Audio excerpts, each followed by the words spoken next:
Di sudut pasar Madinah, ada seorang pengemis Yahudi buta yang setiap harinya selalu berkata kepada setiap orang yang mendekatinya, "Wahai saudaraku, jangan dekati Muhammad, dia itu orang gila, dia itu pembohong, dia itu tukang sihir. Apabila kalian mendekatinya maka kalian akan dipengaruhinya." Namun, setiap pagi Muhammad Rasulullah mendatanginya dengan membawakan makanan, dan tanpa berucap sepatah kata pun Rasulullah menyuapkan makanan yang dibawanya kepada pengemis itu, sedangkan pengemis itu tidak mengetahui bahwa yang menyuapinya itu adalah Rasulullah. Rasulullah melakukan hal ini setiap hari sampai beliau wafat. Setelah wafatnya Rasulullah, tidak ada lagi orang yang membawakan makanan setiap pagi kepada pengemis Yahudi buta itu. Suatu hari sahabat terdekat Rasulullah yakni Abu Bakar radhiyallahu anhu berkunjung ke rumah anaknya Siti Aisyah, yang tidak lain tidak bukan merupakan istri Rasulullah, dan beliau bertanya kepada anaknya itu, "Anakku, adakah kebiasaan kekasihku, Rasulullah, yang belum aku kerjakan?" Aisyah radhiyallahu anha menjawab, "Wahai ayah, engkau adalah seorang ahli sunnah dan hampir tidak ada satu kebiasaannya pun yang belum ayah lakukan kecuali satu saja." "Apakah itu?" tanya Abu Bakar radhiyallahu anhu. "Setiap pagi Rasulullah selalu pergi ke ujung pasar dengan membawakan makanan untuk seorang pengemis Yahudi buta yang ada di sana," kata Aisyah radhiyallahu anha.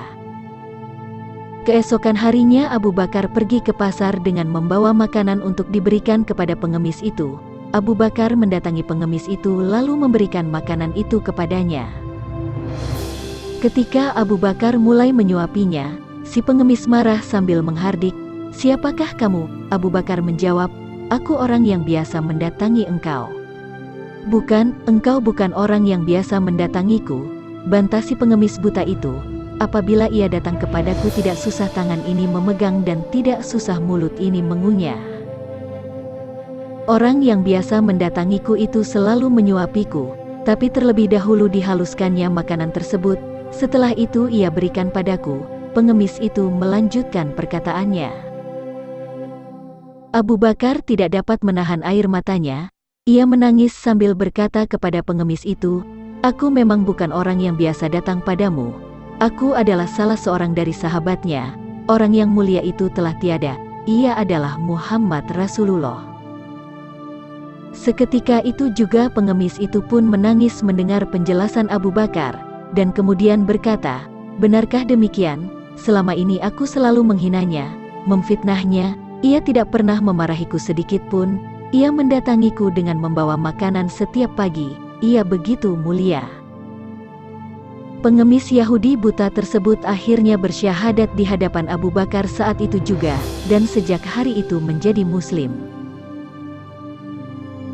Nah, wahai saudaraku, bisakah kita meneladani kemuliaan akhlak Rasulullah, atau adakah setidaknya niatan untuk meneladani beliau?